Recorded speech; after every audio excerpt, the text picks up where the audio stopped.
And now for something completely different. Get on with it. Yes, get on with it. A few moments later.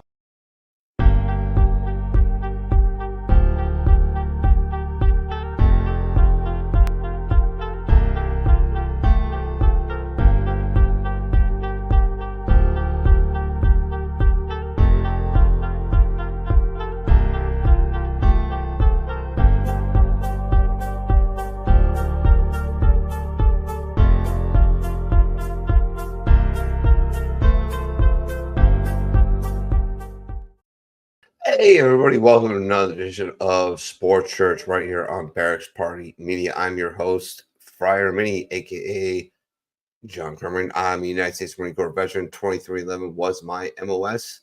I'm a card carrying member of the E4 Mafia, allegedly, and founding member of Barracks Party Media. All right, a lot to unpack, a short time to do it. Got a lot of racing to talk about. Got a hell of a lot of MMA to talk about, especially with Francis Ngannou, and unfortunately, a little bit of baseball, which I'm not very happy to talk about, but we're going to do that. Fucking Yankees. Anyway, without further ado, first up, he's the United States Marine Corps veteran. 23 was his MOS as well. We shared the honor of being in the most holistic company in Marine Corps history, ammo company, part of first supply battalion, first FSSG, first Marine Corps division. It was an all-inclusive resort, absolutely beautiful. Las Pulgas. Translate that if you're bored. That's how fucking much it sucked. But without further ado, the one and the only, the brother of Bishop Poop Dog.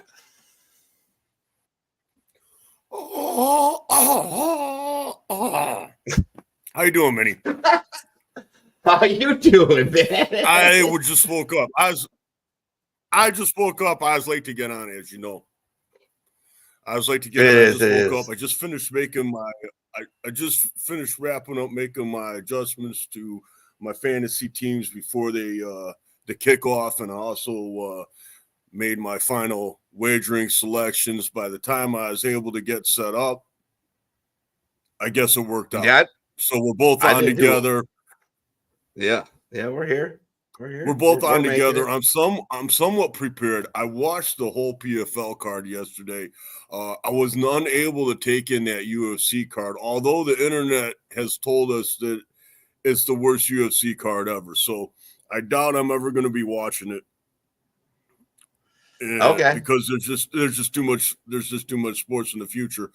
We will go we'll take a look at the results though. I don't have much to chime in about anything that happened in the UFC last night. Outside, a lot of talk about the PFL fight, though, right? You got. Oh man, I watched the whole card, bro. So we got content. We got content on there. All right. Without further ado, he's next up. We call him Pops because he's my Pops. He's been in the auto racing business for 50 years. So I mean, fucking, you want to listen to somebody about auto sports? This is a guy you should listen to. Without further ado, and he probably doesn't expect it, but he's up. Please welcome to the ultimate competition, known as Sports Church, the one and only Pops. Good afternoon. And I will not try to sing. Pook did such a great entrance. I figured we'll let that stand on its own. Anyway, that's a great entrance. Today is the day. Yeah. That we learn whether NASCAR is the thing or it is sucking hind tit to Formula One. Huh. Formula One goes off at 3:00. NASCAR starts at 2:30. NASCAR is on ABC, and Formula One is on their usual goofy stuff, but they will have a full race from NASCAR. So it'll be interesting to see how it works out. Gotcha. All right, Pook. What is up? Man, a big fight happened last night. They were pumping up the Battle of the Giants, right? So without further ado, I mean, just go into your thing, baby boy. It was the Battle of the Giants, and Ngannou was definitely a giant killer, being that he's a giant himself, giant versus giant, my man. But before we get into that, let's talk about a couple of fights on the undercard. We had AJ McKee versus Paul Hughes, right? And I'm sending you this pic right now. Okay? Right now. I'm sending you a pic because I think it's important we know who we're talking about here. Right now, I'm sending you. I don't know if you got it yet. I'm sending you a pic of Paul Hughes. Paul Hughes is another little Irish prick. Okay, I love my Irish pricks. That's all we freaking need. My Irish pricks. That's all we need, right? Is another freaking little Irish prick winning the title. That's all we need, right? Get more of that. We need. Fucking amazing. Annoying, amazing people. All right, hold on. Yeah, I'll pull it up here in a second. Keep going. Yeah, it's okay. So I could talk about him before, as you're pulling them up. So Paul Hughes takes on AJ McKee. AJ McKee, veteran of the fight world, former Bellator featherweight champion, right? 20 wins, 1 loss, 1 blemish on his record before last night. Paul Hughes kicked his ass. Nice. Legit kicked his ass. Yeah. So that's Paul Hughes. I got another picture. The picture I sent you right before that, the slide I sent you right before that's AJ McKee. AJ McKee. Oh, I'm sorry. Was that the one I sent you right before that? Mm-hmm. It was. Okay, well, that's Ngannou. That's Ngannou versus Ferrara. So we can get into that later. But anyway, he beat AJ McKee. AJ McKee, I didn't send you a slide, AJ McKee. Dude, I don't know who that guy is, bro. That's your thing. Hold on a second. AJ McKee's a little black guy with a belt, and he's like holding his hand up like that. All right, well, let's but anyway, never. I got it. It's just out of order because you are great at that. Everything's out of order. There you go. Right, that dude. Yeah. He was supposed to win. He was the favorite. And he was a former Bellator champ. He was supposed to win. It didn't happen last night. So, hey, what's up, Chris Benoit? Chris Benoit, by the way, once we get to the Ngannou fight, he sent on the sports church chat. Mm-hmm. He sent you an Instagram of the Ngannou Ferrara beatdown. So we can pretty much the whole fight. I mean, the 20 seconds he sent is pretty much the whole fight. I heard that was the whole fight. Yeah, it was like 20 seconds. Yeah, man, It was freaking pretty wicked. I'll pull it up when you want me. Anyway, in between, yeah, I will. But first, you got to pull up my girlfriend. Your girlfriend. Yes, we got to proclaim them. That's what I'm gonna say. Let us proclaim the mysteries of 5 titles in professional MMA. Yes, my girlfriend, the beautiful, the lovely Cyborg. Yeah. She fought Larissa Pacheco last night, and it could have went either way. Yeah, could have won either way. It could have. I wasn't even sure if I wasn't even sure. I had a bet on Cyborg, of course, because I'm biased. I'm a fan. I'm a fan, and I'm not going to bet against my lady, even if she is getting a little long in the tooth. Yeah, long in the tooth, a little for MMA anyway, not for life, for MMA. Yeah. She started out the fight with 2 cuts right above her eye. Cyborg did. Yeah. They were looking wicked. And I don't know, like the announcers, they didn't seem to know where those fights came from, the punches that landed that caused those fights. And I'm not saying that Larissa Pacheco didn't land some really hard strikes or anything like that, but I really didn't see what caused the damage either. I believe that to be scar tissue. Yeah. These fighters like Vanderlei had a problem with that. He'd open up every time. Nick Diaz has a problem with that. He'd open up every time. You get that scar tissue there. The fighters have had to have surgeries to remove it. And even if you get surgeries to remove it, it doesn't always do the trick. It's not like if you get spotted up, you get spotted up. It's always going to be there. Yeah. Yeah. Well, she was dealing with that the whole fight as well. And you saw the live odds from they had live odds from DraftKings. It was going back and forth the whole fight. I don't have DraftKings as an app, and I wish I did yesterday. I got MGM as an app on my phone to bet with, and because it's legal out here in Arizona. Yeah. And I was on my MGM app. I didn't have no live odds because I guess the thing was in Riyadh or whatever. They didn't want to post live odds. If I had live odds, I could have caught Cyborg at 3-1 freaking underdog. That's how seesaw this matchup was yesterday. It was going back and forth. You had could have won either way. Freaking Cyborg was on the ground in trouble at times, Then Pacheco was on the ground in trouble at times. And then, Pacheco would land some decent strikes on her feet. It's a good fight to watch. Probably one of the best MMA fights I've ever seen, barring maybe that Weili fight a couple years back. Next level MMA for the ladies on this one.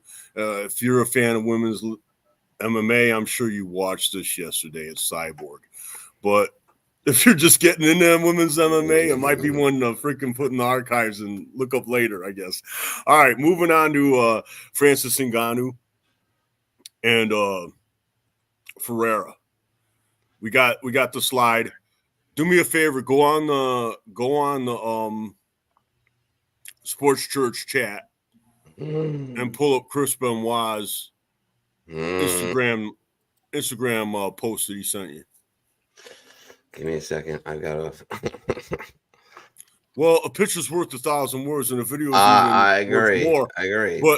But that being said, I could tell you how this fight went. What were the weights on this? The one guy looked like he's about 50 pounds heavier. No, they both were like $160 or 260. Pardon me. All right. They both were like 260. They both were right around 260. All right. These guys both around 260. Oh, Francis probably. That's not the fight. He sent me clips of the fight. Damn it. Here, I'll freaking send it to you from what he sent me. He said he sent it to Sports Church. I said this. I'm looking for it, and I found a collage of pictures of the fight, but not the actual fucking fight. So give me a second. Oh, never mind. Here it is. I found it. You found it. Okay. All right. Yeah, I found it. Yeah, it was pretty kind of obvious. Well, Francis, before this happens, Francis is dominating on his feet. The freaking fight gets down to the ground. Francis mounts his back and just pummels him. That's pretty much how this fight went. I think that's pretty much how any. Yeah, I think this is pretty much how any Ngannou fight's going to happen. I don't think this guy gets beat by anybody in MMA. I got a buddy of mine yesterday. He tells me that he thinks that Tom Aspinall can beat freaking Ngannou. I think he's a bit delusional. I don't think we're ever going to see that. Bit delusional? Yeah. I don't think we're ever that was a ground and pound lesson right there. Like, I think he can ground and pound anybody. And that's the thing. He didn't start out as a wrestler. Yeah. He did not start out as a wrestler. He is like one of those rare people like St. Pierre. Oh, George, yeah. That got into this late and developed their wrestling late. It's you got guys that have been wrestling since they were 4, 5, 6, 7 years old, 8 years old, 9 years old. High school is late to get into wrestling. Like if you're from Iowa, you know what I mean? Yeah, right. Yeah, so you got guys have been, and for a guy to master this wrestling, this MMA wrestling, and MMA wrestling is a little bit different. It is a little bit different than real wrestling, or definitely different than pro wrestling, but to develop that skill later on, after you've already developed every other skill and have been around the block and hard to teach old dog new tricks and shit. It's very impressive. I don't think anyone can beat him. He out wrestled Stipe when he fought Stipe, and how he beat Ciryl Gane was with a ground and pound. I mean, I don't see this guy not ground and pounding anybody. I see him. I can visualize in my head, even though it will never happen. And I can't say never because we do got Turki Al-Sheikh. So we do got Turki Al-Sheikh, right? So Turki Al-Sheikh could possibly make one of these impossible fights happen because that's what he does. But we got Dana White, who says he will never do another cross promotion again. He's been burned before in the past. He's burned by Pride 20 years ago or whenever it was. And he never wants to do another cross promotion again. And he doesn't see any upside for the UFC. And he'd rather just talk shit about Ngannou and talk about how John Jones is the greatest fighter ever. And there's only one way to settle that, and we know how to settle that. Is it going to happen? Like, motherfucker. No. If it has to happen. Short answer, no happen. way. No way, never. When hell freezes over, when pigs fly, when the Cubs win the World Series. Oh, my bad. Hey, we did win the World Series a few years ago. Yeah, get back. But anyway, all that being said, the one guy that could make it happen possibly is the guy, Turki Al-Sheikh, the guy putting all these fights on in Riyadh. He could freaking maybe persuade Dana White if it's important enough to him. Maybe he could, but short answer, no way. Dana White would never. He don't want nothing to do with Ngannou. Ngannou's done. And Ngannou's done with him. That bridge is burned, and he does not want to do a cross promotion with the PFL ever for any reason, ever. Why give PFL the rub? Yeah, I guess that's where he's coming from. I don't know, but you got two biggest boys in the block. They got to fight, and the two biggest boys in the block are Francis Ngannou and John Jones. They've got to fight. They have to. For us, for the fans of MMA, they've got to fight. We got to see who comes on top. And, I'm a huge John Jones fan. I met John Jones. John Jones is great. John Jones is great. I think, and this is just my opinion, and I'll put my money where my mouth is when push comes to shove, Francis beats anyone in MMA right now. You think he beats John Jones? Anybody. Hey, Tom Aspinall, Stipe, any of them. John Jones. He beats John Jones. He beats Pereira, man. Pereira jumps up to heavyweight. There's all this talk that Pereira goes up to heavyweight. He freaking smashes Pereira, ground and pound. He beats everybody. John Jones too. Everybody. That's the Pook's opinion. Opinions are like assholes. They all stink. Everyone has one. Pook has his own. I'm not short. Hey, I'm not short on my own opinions. I don't even care. I know. I'll tell you what. I was in the break room last night at work, and somebody was talking to me, and they're like all whispering about Trump. And I go, guys, you guys are worried about talking about Donald Trump out loud? And then I freaking turned around. I looked at everybody in the room, and it's a crowded room, and I said, hey, we never landed on the moon. We never landed on the moon. And like most people were looking at me, the people who weren't looking at me were looking at me like I was out of my mind. And they probably think I am. Because you are. I'm just saying. I'll let you know what I think. I'm going to let you know what I think, whether you like it or not. So we love you, That's a kind of a character flaw at times, but it helps me out too. No, it is. It is you. That's why we love you. Yeah. Absolutely. So, all right. So this is where things are going to get a little bit clunky because I didn't actually watch or take notes or do anything for this UFC card that happened last night, but I'm not very good at reading. On ESPN. It wasn't a big deal, was it? The main I'm not very good at reading either. So, I'm pretty much dyslexic and illiterate as well. Yeah. I do eat crayons, so I'm going to try to read you some results in the meantime.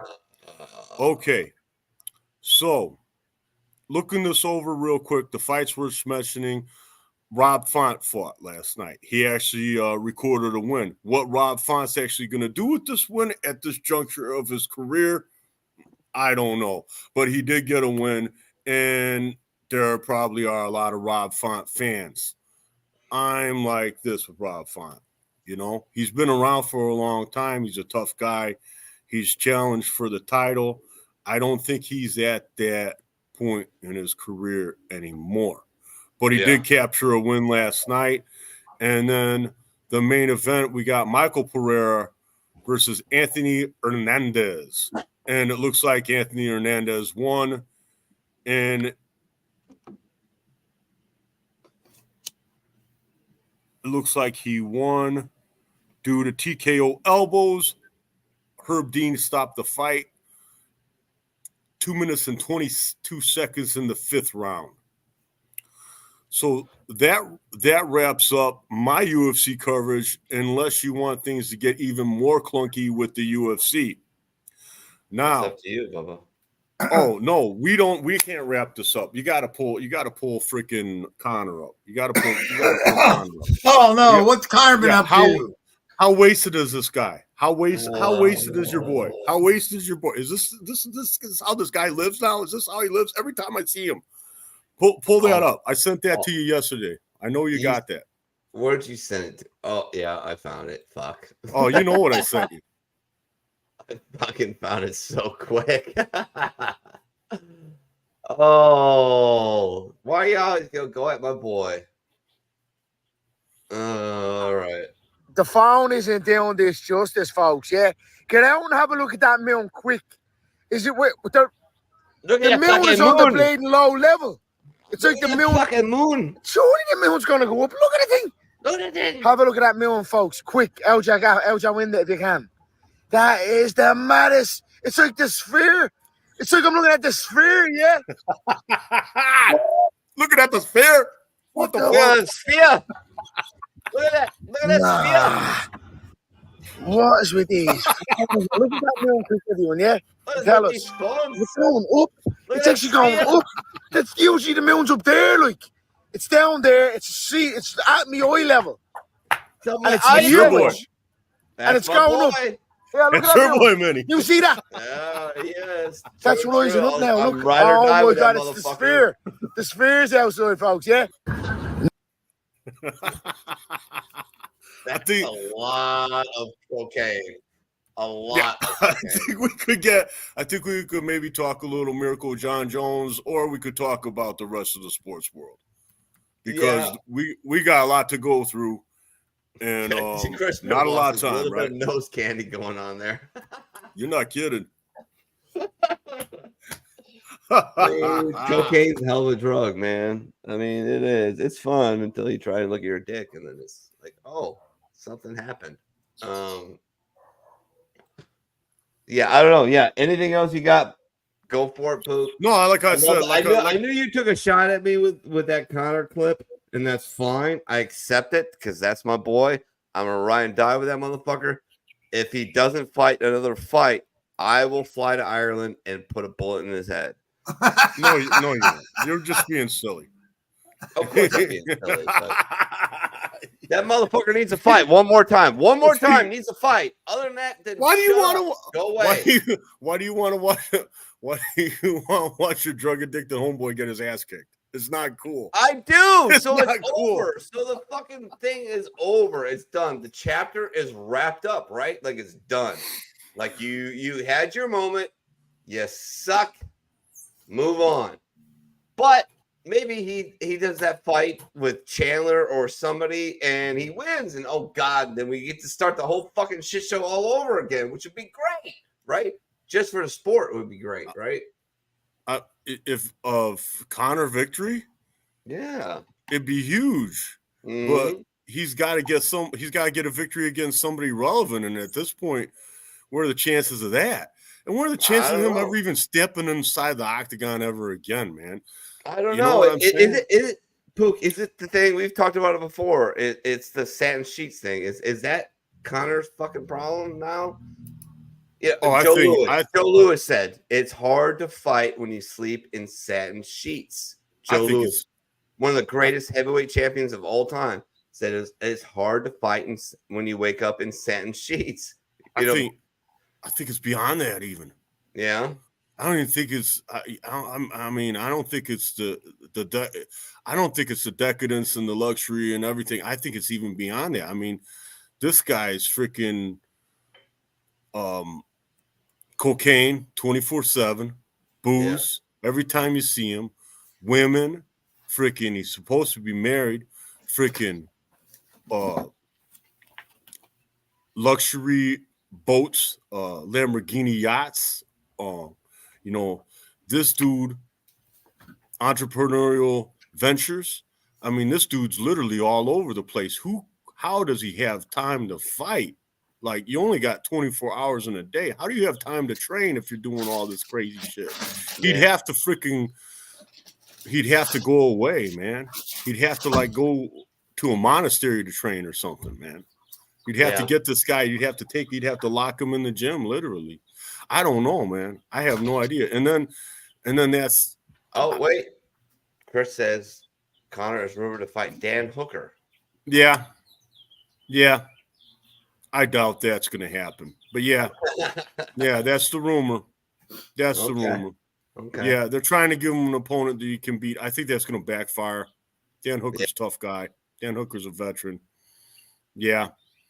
I think Cowboy Cerrone would be the move, but Dana White. Oh, look at you said that, and just as you said that, look, Chris. Well,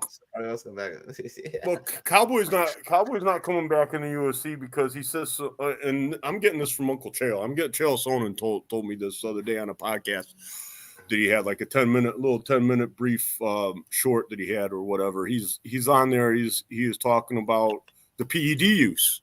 Mm-hmm. Now other fighters have left MMA, right? Mm. Went on performance enhancing drugs, gotten healthy, recovered from injuries and all the wars and everything. Maybe I'm and then came back into the MMA world, but none of them have been honest about it. None of them have been honest about their PD use. The whole time this guy's left, right? All this guy has been talking about, Cerrone, is his peptide and steroid use and how great he feels. All right. So now he's ready to come back into the UFC. I don't think it's happening. Yeah. I don't think Dana White can't let that, especially after like all the controversy in the past, all the steroid controversy that he's had, the fact that they've set up this freaking system, right?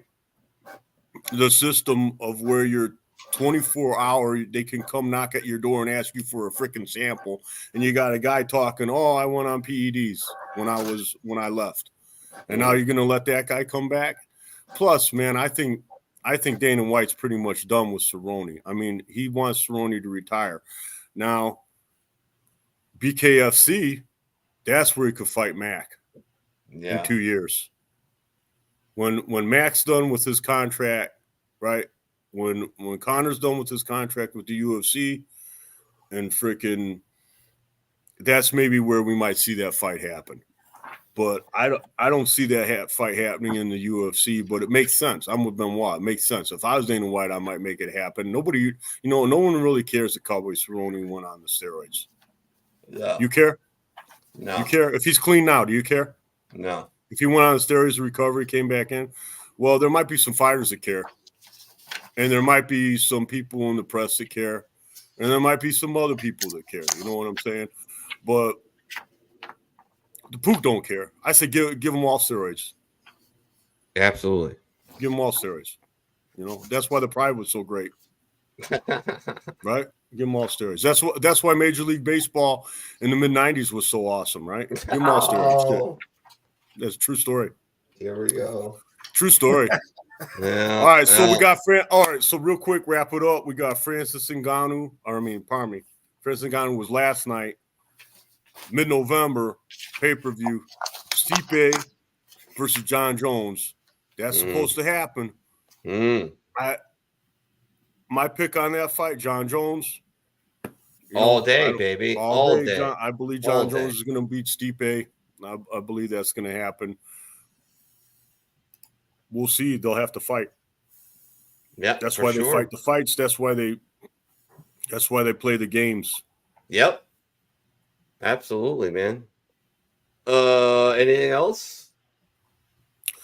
Not off the top of my head. Like I said, I wasn't able to take notes. I woke up late and I was trying to put in my bets. You're fine. I was trying to put in my bets, but not off the top of my head. I'm sure there's something I'm leaving out. I'm sure there's something relevant. Well, maybe if it comes back to you, bring it on. I'm going to do a very short baseball segment because I'm not very happy baseball fan right now. It is what it is. Your beloved Yankees are freaking going to the World Series. Fuck you! How the hell can you not be happy? Damn it, I knew you were going to fucking start with that, you fucking asshole.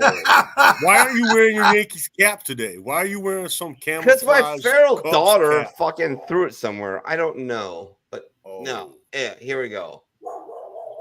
So here's how the playoff picture started, of course. You have the wild cards, the ALDSs, NLDSs, NLCSs. Well, last night,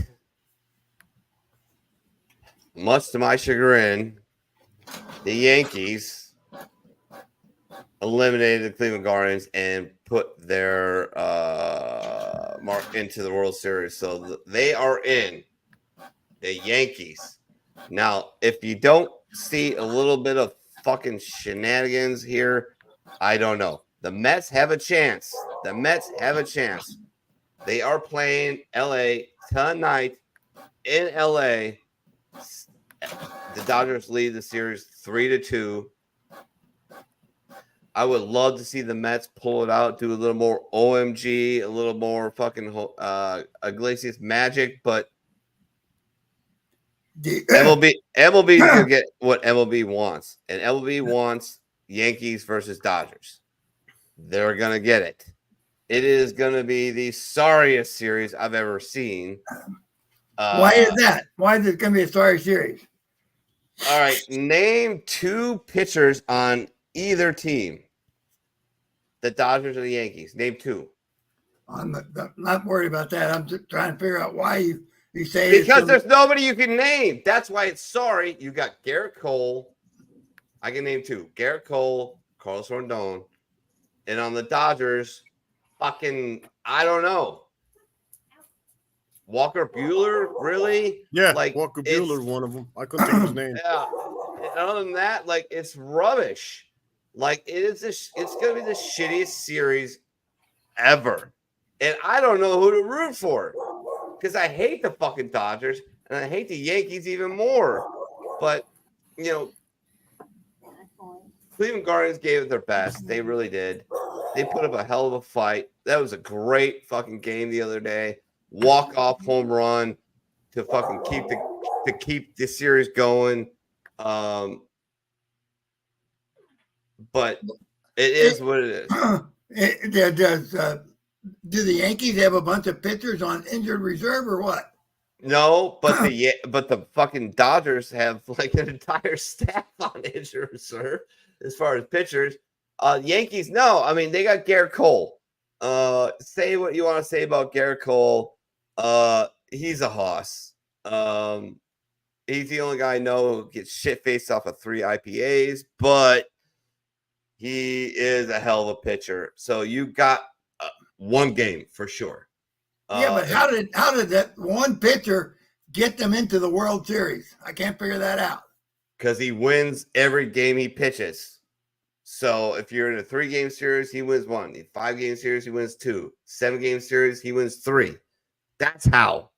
How many games has he won? and the he's won every game he's pitched in the postseason. That's what he does. That's what he does. He just wins. Even if he goes 4 or 5 innings, Garrett Cole will get you a win. He will get you 15 outs for sure. He'll get you 15 outs. And in the playoffs, if you can get 15 outs from your starter, you're in. You're in because now you get to play matchup with your bullpen, and that's how you do it. Checking up on yeah. Forgot about. Sorry. Chris, of course, our fact checker. He says first time in 15 years, Minnie's team makes it to the World Series. That's evil. They're not my team, but thank you. Yamamoto and Flaherty, of course, with the Dodgers. All right, I forgot about that. Yeah. So you got and the Dodgers, you got Yamamoto, who has not done well, and you got Flaherty, who's yeah, I don't know. We'll see. Game 6 is tonight in LA. I think at 8:08. Mets and Dodgers. Look, I love the Mets. I love the OMG. I love the Grimace thing. I'm all about the Mets. I don't think they can pull it off. If they do, it's great. It's great. Either way, MLB wins because it's New York versus LA. Either way, MLB wins, right? It's either New York versus LA or New York versus LA. It works out. We'll see what happens. And yeah, I don't know if I have anything. Oh, here's one thing I want to show. This was a death knell. The hammer to the nail that killed the Cleveland Guardians last night was Juan Soto with an absolute fucking bomb. And this guy is a free agent. He got traded to the Yankees. He's on a walk year. He can go wherever he wants to. Now, of course, probably the Yankees want to sign him. Do they have the money? I don't know. I think he looked pretty good in Cubby Blue. I think he fit real good in right field. I think he'd be great. I don't think the Ricketts family would spend that money on him, but maybe they will. But look at this dude. Like, he is. If you want to teach your kids how to hit, you should just use film of Juan Soto. Because I don't think I've seen, other than Ted Williams, Pete Rose, maybe Manny Ramirez, a better hitter than this. Look at this dude. Look where the pitch is being called for, and look at what Juan Soto does to it. This is a 97-mile-an-hour fastball on the outside corner, and this sumbitch turns on it. Got a steal. Soto, a high fly ball to center. Thomas backing up. Thomas at the track. And Juan. Play it again. Steal. Soto, a high fly ball to center. What? Thomas backing up. Thomas at the track. And Juan. Who does that? Who does that? Nobody does that.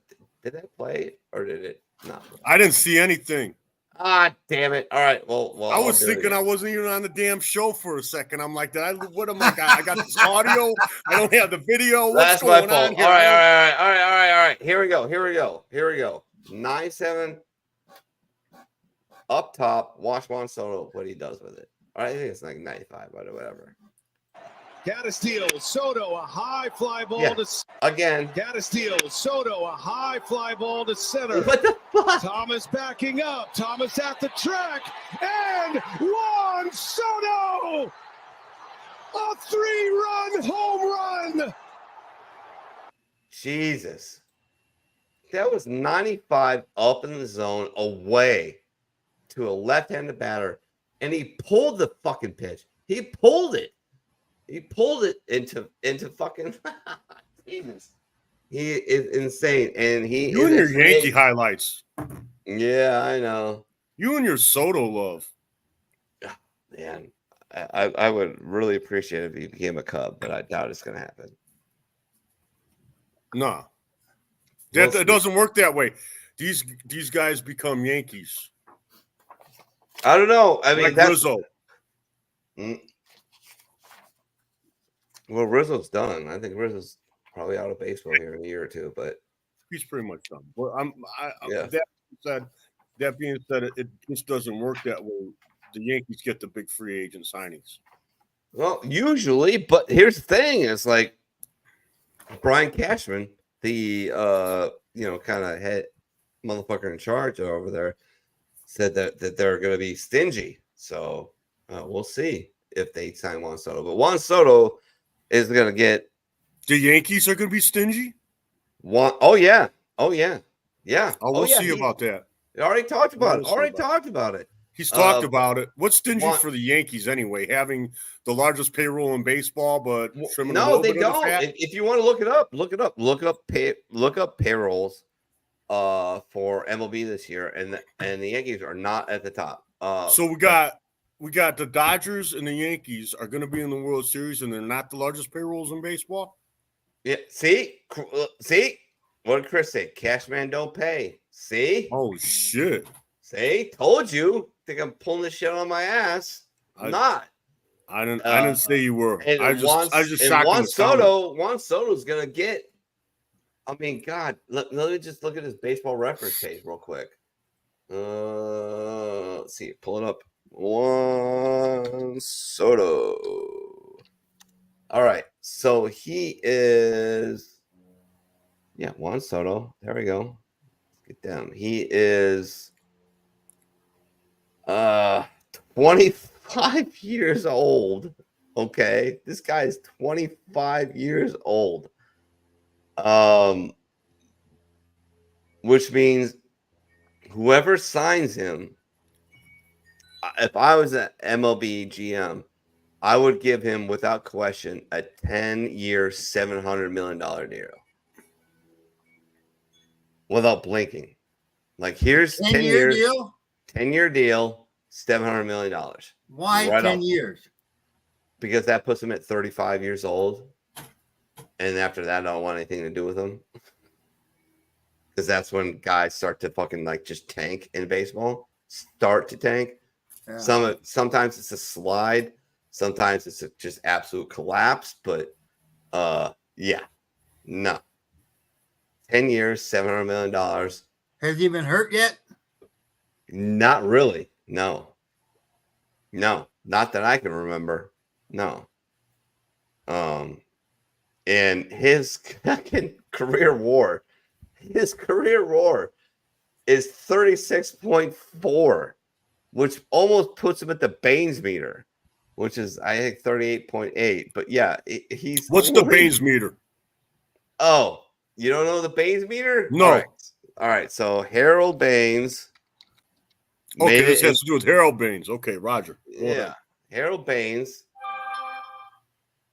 His career WAR is 38.8. He is in the Hall of Fame somehow. Now, my favorite podcast, Baseball is Dead.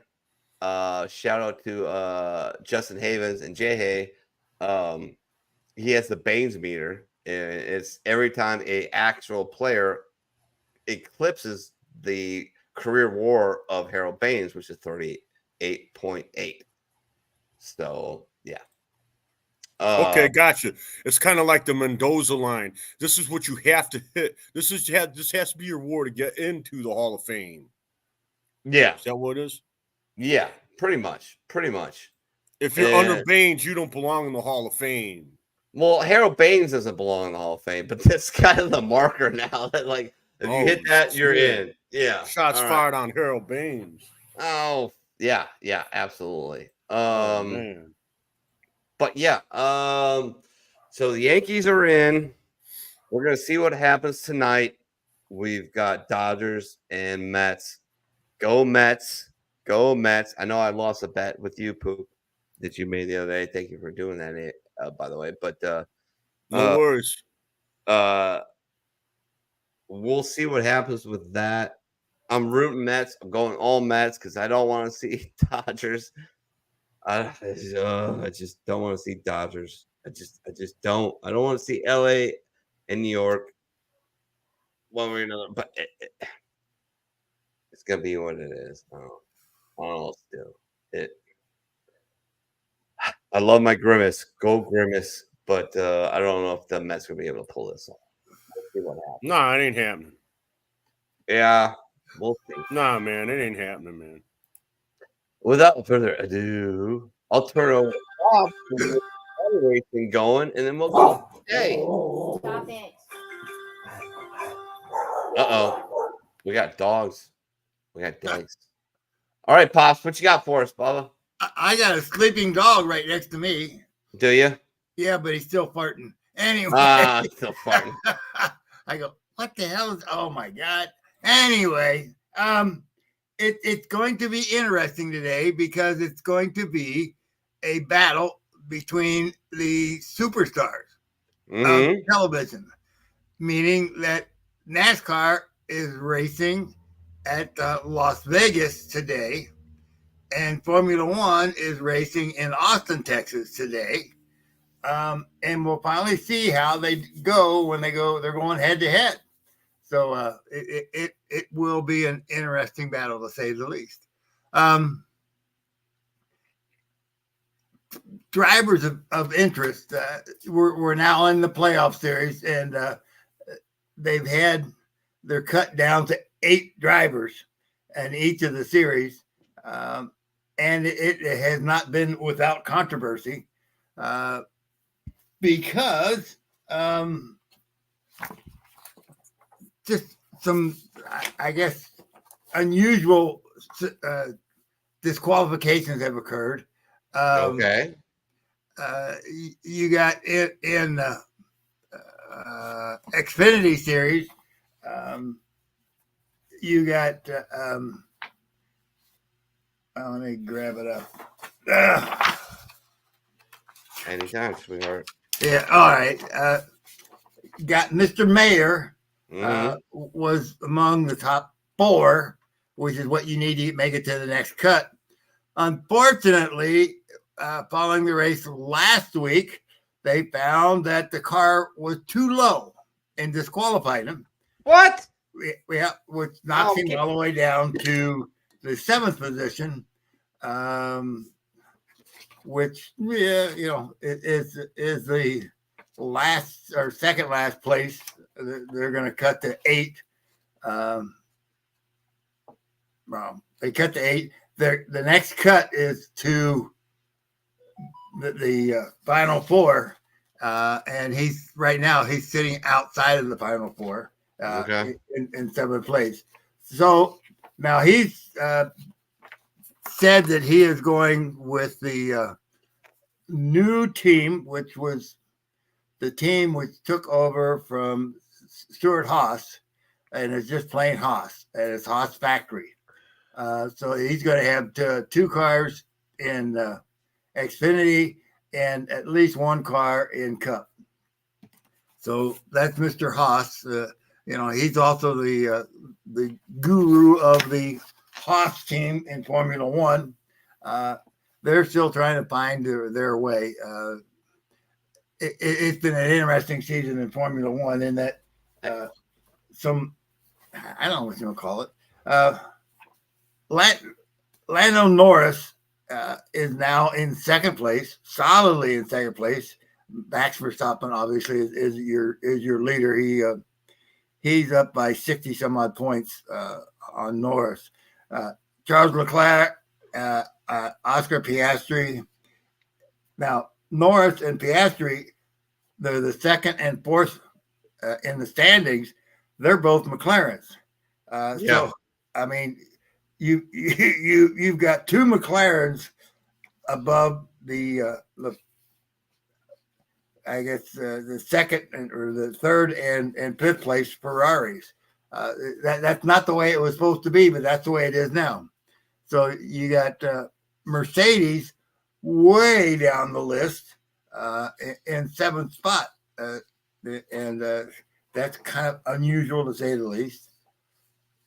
It'll be interesting to see. Now, the nastiness of Formula One is that somebody questioned the legality of the Red Bull chassis in that they have a method that they can lower the front of the car in park firm or after qualifying, they go into park firm, which means you can't touch anything except for driver comfort. Somehow Red Bull has a method of tweaking something inside the cockpit, which actually lowers the car. And something that is not allowed to be done because that's not driver comfort, that's handling. So, right now, what F1 has said is that, well, we've never caught them doing that. And so we really can't penalize them. However, we're going to put a seal on that particular tweak so that they can't do it in the future. So in other words, okay, well, whatever they got away with, which they say they didn't do, they simply said that's how we manufactured it. And they did post the actual description of the piece when they posted anything that it is, I don't know, commonly available has to be posted on their website so they can see what is all involved. And somehow someone looked at that and said, well, wait a minute, they can do stuff with this that's not allowed. And so they complained, and F1 said, well, we haven't ever caught them to do it, so we're going to make it so that they can't do it now. So that's F1 being the political people that they are.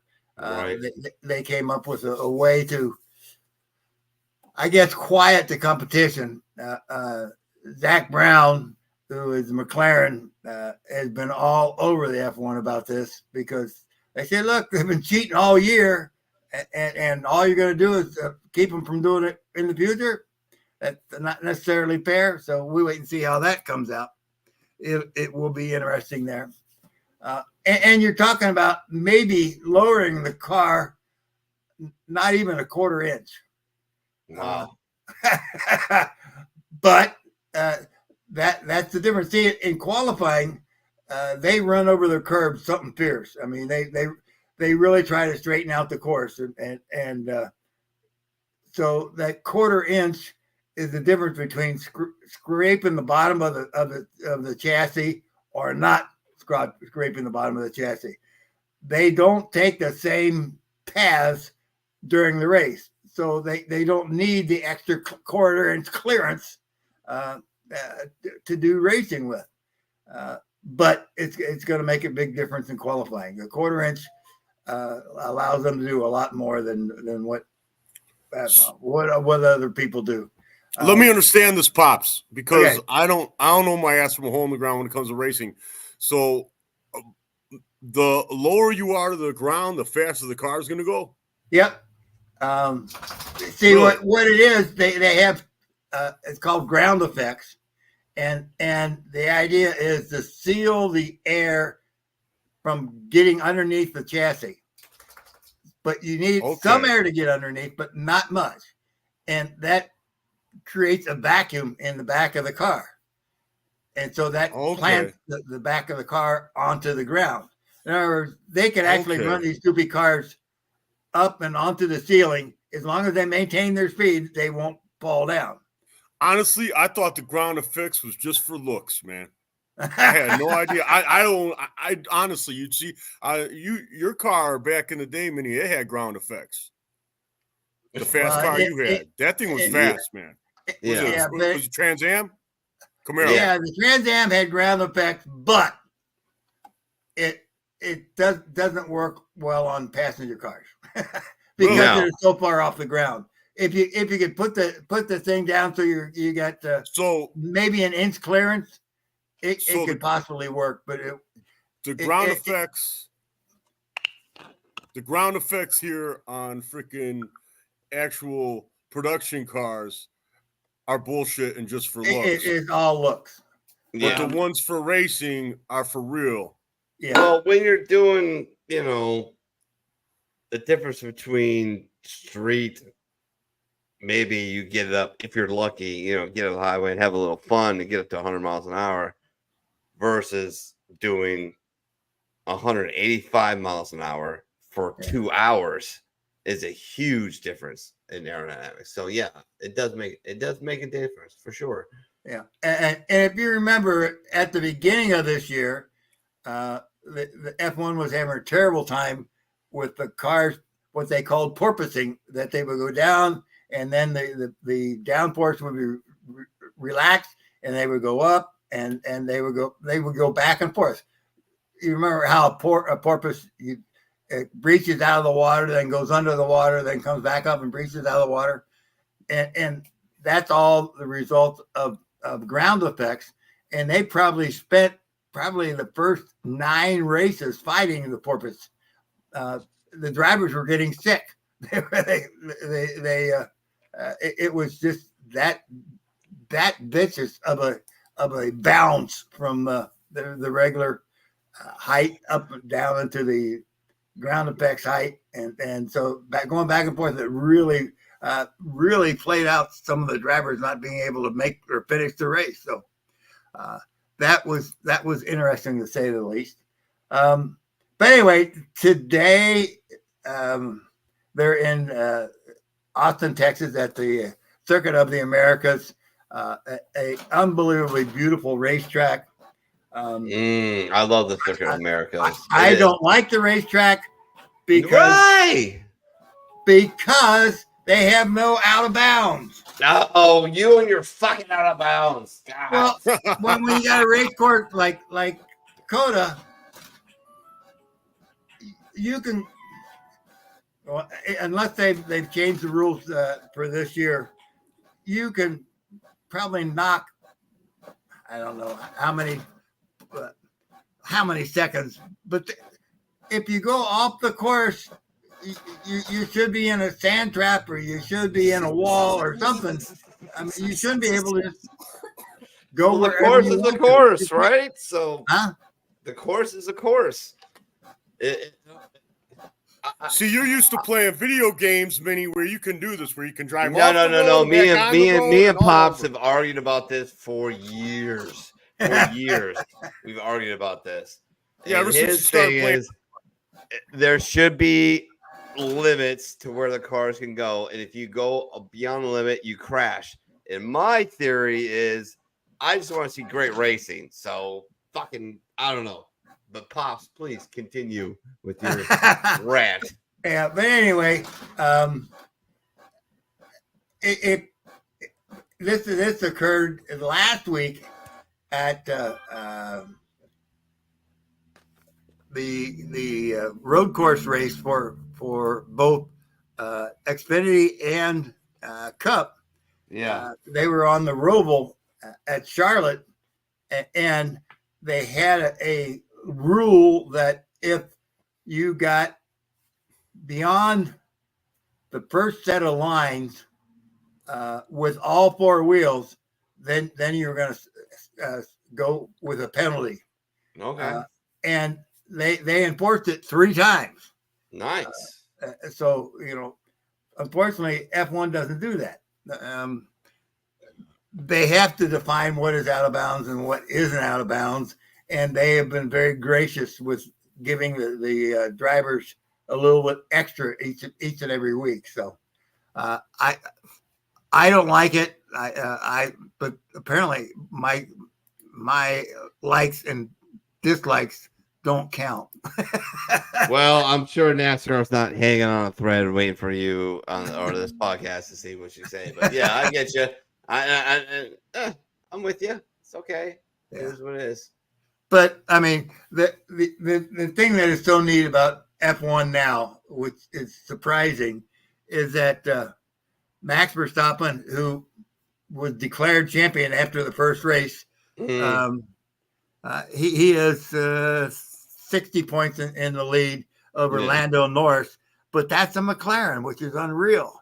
So you got Red Bull, McLaren, Ferrari, McLaren, and Ferrari in the top 5 positions. And that's incredible. I love it. It always was Red Bull, first 2 positions. Mercedes, right? Well, Mercedes or Ferrari in the next 2 positions.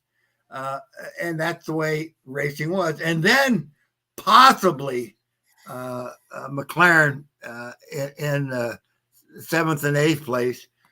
But they're scattered all over the place. And it's they I guess it is that they can just do what they need to do to get the thing up. Alonso is in 9th place, which is pretty awesome. I love that dude. For an old part. Such an Italian, man. The guy's such an Italian. Like, he is an Italian. Like, he's just, you just see the dude just riding on the Vespa, like, ciao. Like, he's just great. I love him. I'm surprised to see that Kevin Magnussen is in 17th place. He normally fights real strong for the 19th or 20th spot.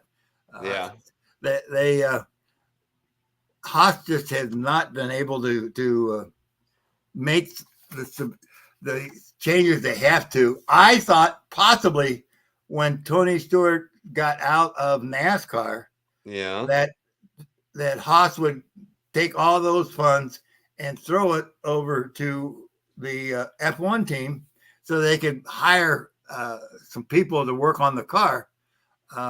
But Haas is, I mean, they were experimenting with how much they can sell their spots for. And they had 3 spots to sell, which they sold all of them for an average of $25 million a piece. So that's $75 million they could have thrown at their Formula One team.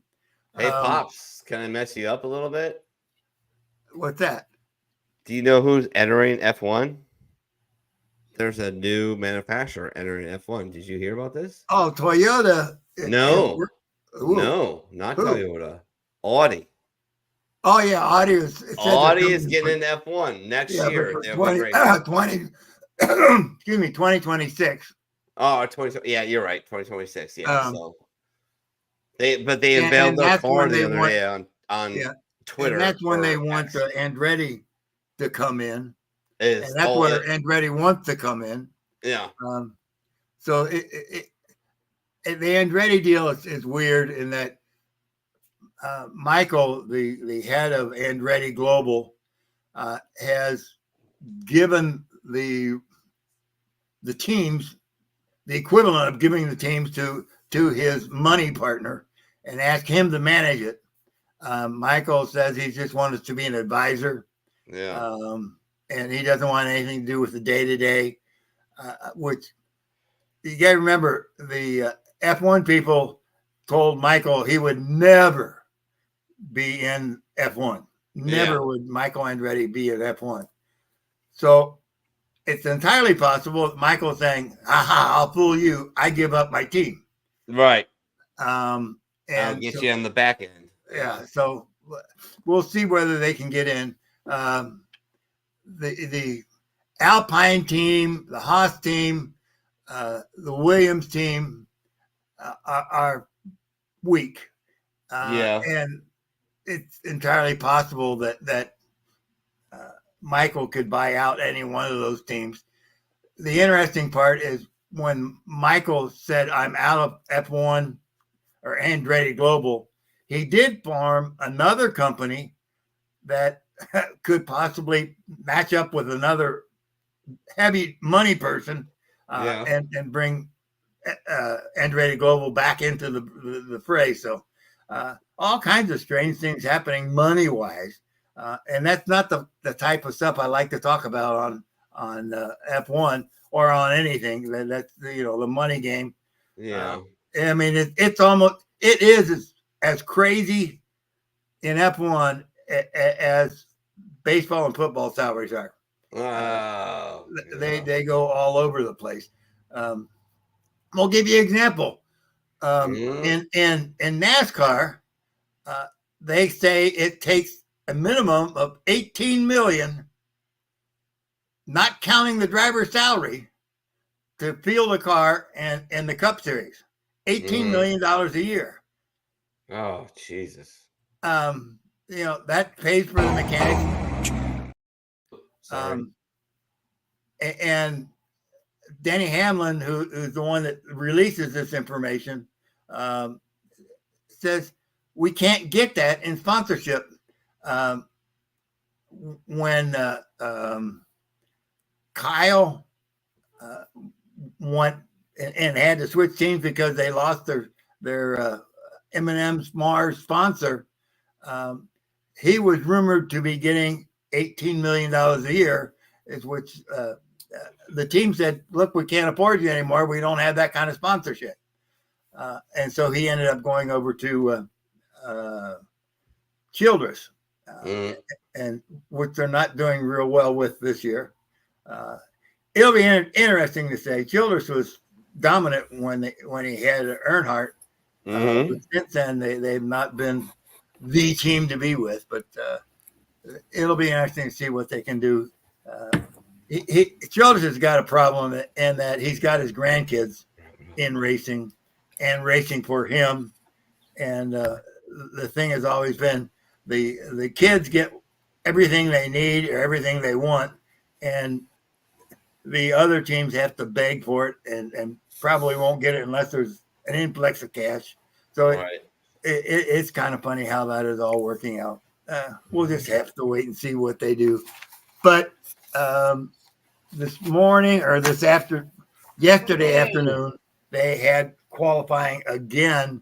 The first qualifying they had on Friday set the field for the sprint races. It was interesting in that Max Verstappen, even though he was not the quickest qualifier, ended up winning the sprint race. Nice. And then after the sprint race, they had qualifying for today's race. Max Verstappen was not the leader in that. Lando Norris is the leader there, and so he goes off on the pole. Verstappen is on the outside, so it's the first time that the two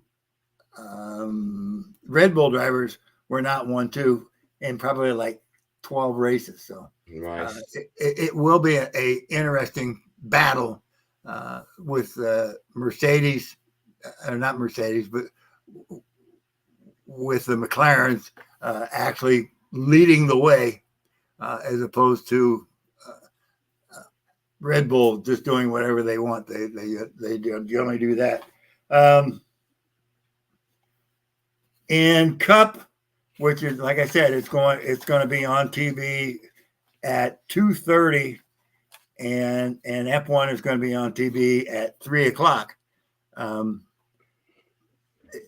The race for the playoffs again is unbelievably strong.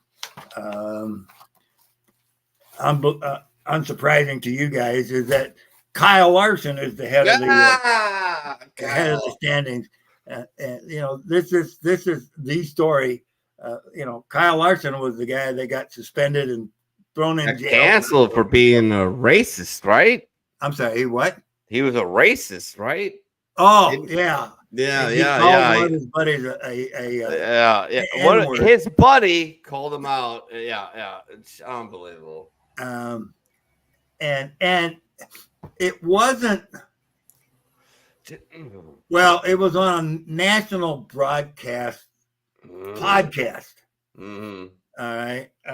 So other than a couple of NASCAR drivers that were also on that same podcast saying something, no one would have known. But anyway, he was basically fired from his job as a driver, and his big sponsor was the Golden Arches. They said they don't want to have anything to do with him, and so he basically went into limbo. And for a year, all he could do was sprint car racing, and all he did was win. Yeah, and modified racing, and he cleared well over $2 million that year.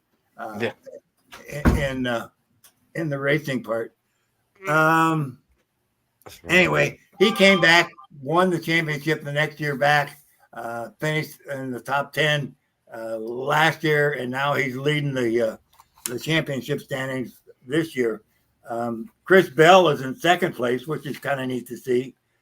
Tyler Reddick and Byron and Blaney are all in there. Chase Elliott and Logano. Now this will crack you up. Alex Bowman was found to have a car too light. And he was darn near in the lead of the actually ahead of Larson. But by having a car too light, the last race he was disqualified from. Now they can't figure out why the car was too light. It made it through the pre-race inspection, and the post-race inspection is pretty much just perfunctory. You go across the scale, gives you the green light, and off you go. But they really worked on figuring out that it was too light. Now NASCAR actually gives them 17-pound variance.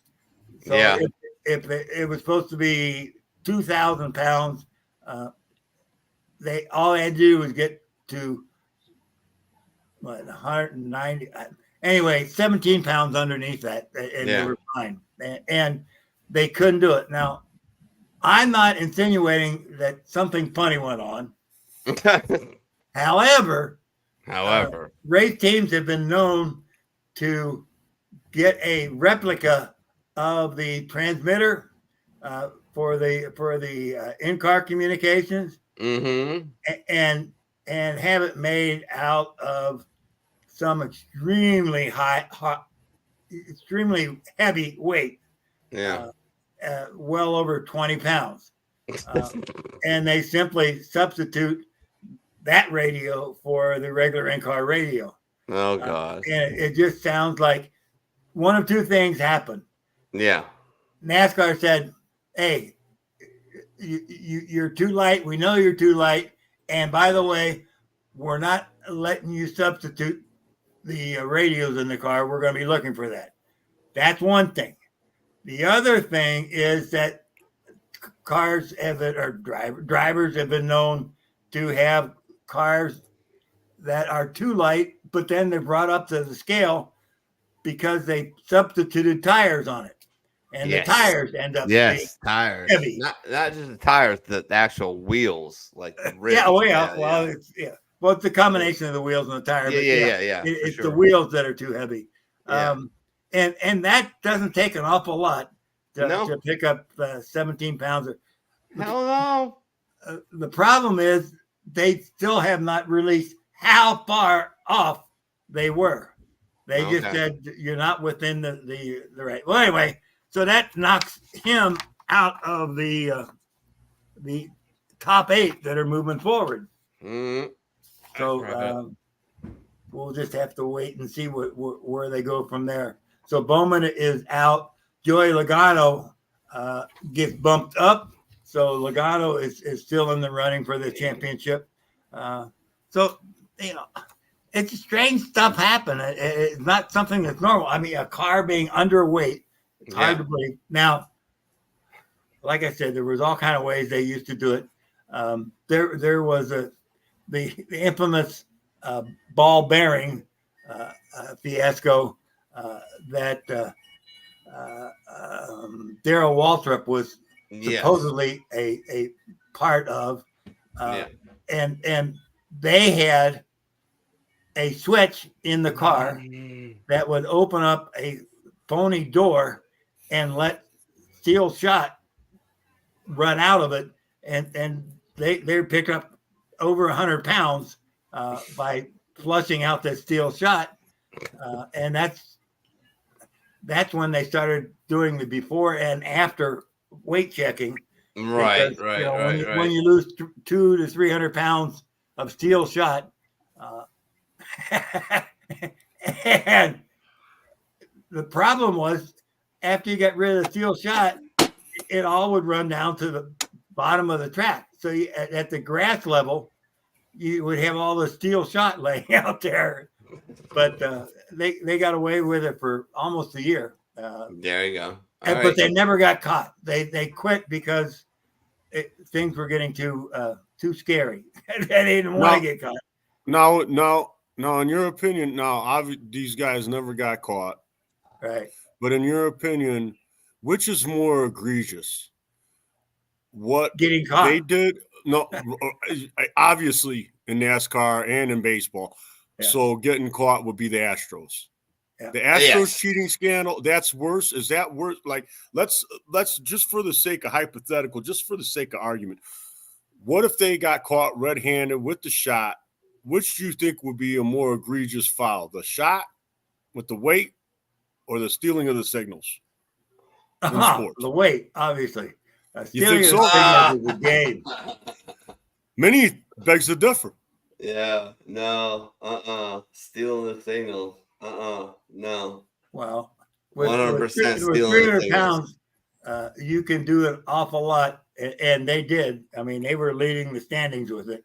I tend to side with Pops on this. No, you cannot steal pitches. You cannot. No, it's the worst thing. You can't ever. make your car weigh 300 pounds less than the next car. That's part of this game. Oh, I get it. That's They gotta bad. weigh the That's same. bad. Freaking But egregious. baseball Man. is. It's got to be the whole. It's got to be the worst. That's got to be like one of the. That's. Oh. I mean, that's worse than John Jones on Anadrol, man. That's bad. It's bad. It's all bad. All But right. anyway, All right, I don't Pops, mean we to need to interrupt. wrap it up. It just. Go ahead, Poop. Go.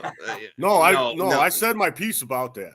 I said my piece. It's way worse to steal signs and steal pitches than it is to cheat on weight. It's part of the racing. game. They just got caught. Yeah, I know. I agree. Everyone else is just jealous that their team's not cheating that hard in MLB. Well, you might have something. There might be something to that.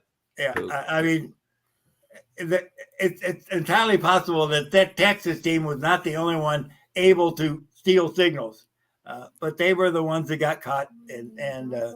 It's institutional. They fucking knew about it. There was fucking veteran players who were like, "Hey, this is how we do this." And when you see this, listen for this. Pump, curveball, Yeah. pump, fastball. That's institutional cheating, which I'm fine with cheating in baseball because you're always, if you're not cheating, you're not trying. But when you make it institutional, like, This is a huge mechanical advantage that is also institutional because you got that whole organization obviously involved with the shot. right. So, all right. This Pop. is a huge advantage. Hey, cheating. Let's go Houston Astros. This was what actually used to be said. If you ain't cheating, you aren't trying hard enough. That's what I hear in baseball. That's what Yeah. in Little League. That's what they tell me. So if in a game that's full of gamesmanship, the real egregious foul is getting caught. Yes, Exactly. it is to get caught. You don't want to get caught, but you're always trying to steal signs. You're always trying to get an edge, but it's different when you institutionalize it through the whole organization. But anyways, Pops, wrap it up. We gotta go. All right. The other guys that we're looking Vinny, at. are you in a hurry to go watch your freaking white helmet, no good, low life, and Green Bay team lose? Yeah, you're doing? I am. What's up with those helmets, man? I don't know. These man. guys trying to sell helmets? Are they trying to sell all helmets to trying to helmet sell collectors? Is something, that what they're doing? What the hell? I mean, but at least we have a quarterback. So I didn't even know who was playing. I'm like, who the hell's that? You know how I found out who was playing? I saw the guy's freaking yellow shoelaces crossing over the end zone. I'm like, oh, yellow shoelaces. It's got to be Green Bay. You know what Okay, you never Green see Bay. and nobody pays attention to is Chicago and their quarterback. But anyways, moving on. Pops. Last week he did pretty good. Yeah, he played Last the week he one did pretty team good. who had I don't know, the worst record in the league. Carolina, you beat Carolina. Congratulations. It's kind of like beating up on a fucking special ed kid. Moving on. All right. If the special ed kid was freaking in the NFL, maybe. All right, keep on going. Oh God. Anyway, if you look at Xfinity guys, Justin Allgaier is again leading the standings for the playoff. Cole Custer is in second place. Carson Smith is in third. AJ Allmendinger is in fourth. Hills in fifth. So the only big change I saw was because Mayer got knocked down. Yeah. So he's in seventh place. So he can still make it. If he wins either the next two races, he's automatically in. So it's going to be interesting to see how he does, especially after getting caught for being too low. No one can understand that. However, it should be said that they did not protest it. So, so who knows why it was too low? It just was. I guess that's the best way to say it. The F1 guys have a busy couple of weeks coming up. Let's see where they're going now. Anyway, they'll be in Vegas 2 weeks from today. And then they go back down to Brazil, and it's a crazy schedule. They go like 4 weeks in a row, then they have 2 weeks off, and then they go another 2 weeks of racing. So their schedule is going to be kind of crazy. Cup has got the next 3 races and then down to the 4. Xfinity's only got 2 more races, then they're down to 4. So it's all wrapping up fairly quickly. It'll be interesting to see whether the people can pull it off. I mean, the guys that we've been rooting for are still in it, even in the trucks. Majeski is in 4th place in the trucks. Jesus Christ! So if Majeski can do something, it would be neat to see that he has a chance to make it up there. I think that wraps it up. You can go talk about baseball. Oh, I don't know how much we have to do, but Pook is gone, and Pook is supposed to be part of this fucking bit. He's not fucking here. Oh, he says, "Hey, some little special kids are strong as fuck. My wife is tuning in. Hello, baby. I love you. Thank you for tuning in. I appreciate it. But there is a bit that needs to be done, but it can't be done if there's no Pook. So." Yeah. Where did the Pook go? I don't know. Somewhere in Arizona. He just fucking effed off. Oh, that dude, I swear to God, I'm going to kill him. I swear to God. But the comment that he's supposed to be here for is from Dean Stern. He says, I was told to ask Pook about me starting fights at baseball games.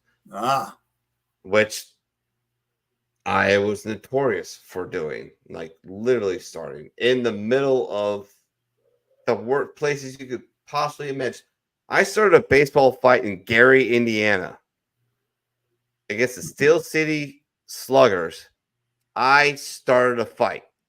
I stole second base.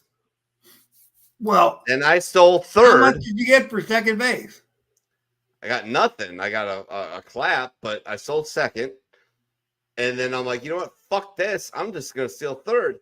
And just as he picked up his foot, I just took off and I stole third. Some people disagree with the call. It was a bang bang play. It was. I got in there safe. Just saying, got in there safe. I know I did. In my heart of hearts, crossed my heart, got in there safe. What do you think? You're Ellie De La Cruz or what? No, just fucking smart. Oh, okay. And they disagreed in the peanut gallery. Very vehemently disagreed with me, and I started a fight from third base into the stands. It had to be broken up by the umpires and the cops because I was like, well, yeah, I'm not backing down, but it is what it is. Chris Benoit, but not a real smart idea to start a fight in Gary. Yeah, but I'm a little bit of a lunatic. Because when the call comes to the police department to say, hey, there's a fight, we need some officers to take care of this fight. They say, well, how many people were fighting? And they question you whether or not they should send a cop. So, yeah, good point. Chris Benoit says Deshaun Watson injured and no one touched the fuck. Well, there it is. Watson sucks. And Dean, well, I'm sorry, man. I'm sorry, Cleveland boy. I know you're right up there in Akron. It is what it is. All right. Hey, look who's back. Without further, okay, well, let you know what was going on there. Why I was going to lose my power again. I couldn't find my power supply cord, and guess where it was? Where was it? It's attached to my computer. It just wasn't plugged in. I got a laptop. I'm looking all. I went inside the house. Final thoughts go right to you, Pook. Man, we didn't even really talk about the NFL, man. Wow. Okay. All right. We'll wrap this up anyway. You want to do some NFL? Because I'm a little, my back's hurting, a little tired. But if you want to do some NFL, we can do some NFL, man. No. It's okay. Anyone watching the show live probably doesn't care about the NFL, man. No, because it's still happening, so it's not a big deal. No big surprises so far. No, we got the big surprise was when I turned on the television and I got one team in a dark color uniform and I got another team in an all white uniform with white helmets. The only team that I could think of with white helmets is freaking the Chargers. And then next thing you know, I see a yellow shoelace. I'm like, that's the Green Bay Packers. That's Houston. What the hell's going on here? What the hell's up with those helmets? I'm like, what that? How you like the helmets? You like the white helmets? Obviously, they ain't gonna be doing this every week. No, I don't like them. What's the idea of a white uniform? I don't know. Wrap it up. They're trying to sell helmets, I think. Anyway, they're trying to sell fucking shit. They're trying to sell merch. That's what they're doing. Okay. That's what they're doing. They're trying to sell merch. It's fine. All right. Okay. Well, anyway, any gambler out there, my advice to you is to tease the Kansas City Chiefs up to 8.5. Kansas City Chiefs getting plus 2.5. That is a Wong play. I might play that with I'd say like Pittsburgh, tease them up to 8 as well. That'd be a good play. Anyway, that's my advice to you. As far as everything else is concerned, vote early, vote often. There you go. All right, Pop, what you got? I was surprised. I got a letter from the Secretary of State telling me all the ways I can vote. I don't understand all that. Why there's all these ways to vote, but I guess if you got to be in tune with your constituents because they are doing some crazy stuff. Anyway, I'm going to be a poll worker this year. Oh, yeah? Yeah. I'm going to be able to say, oh, no, you don't. Where are you going to be doing this at, Pops? You're going to be doing this and you're in Ohio, right? Yeah. Just outside downtown Cincinnati. So we're about 12 miles from downtown Cincinnati. Okay. All right. So you might see some chicanery going on. You might have to stop it. Well, the funny thing is this community is all Trump territory. It's ridiculous. It is very much. Okay, so you might have to help facilitate the chicanery. Well, I think the only thing they have deal. to help is making sure that they can walk to the booth to write down their vote, because it's this old farming country out here, and you don't worry about them. They definitely will vote the right way. I surrendered, John. You surrender? All right. Yeah, I surrendered. Never take a permanent solution to a temporary problem. I love you all. Thank you for being a part of Sports Church, Pook, Pops. Everybody who tuned in, remember, we're always live on Facebook, Rumble, and YouTube. Without further ado, Chris Benoit breaking news. Nick Chubb found the end zone. And of course, I started him today, so woo! That works for me. We also on X? Go Mini.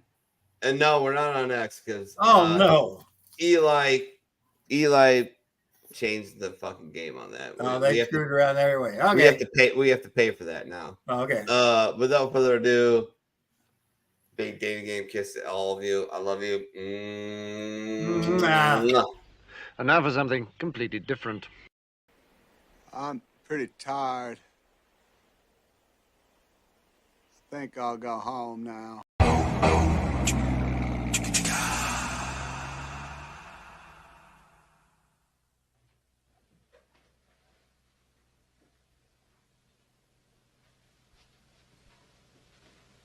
You're still here? It's over. Go home.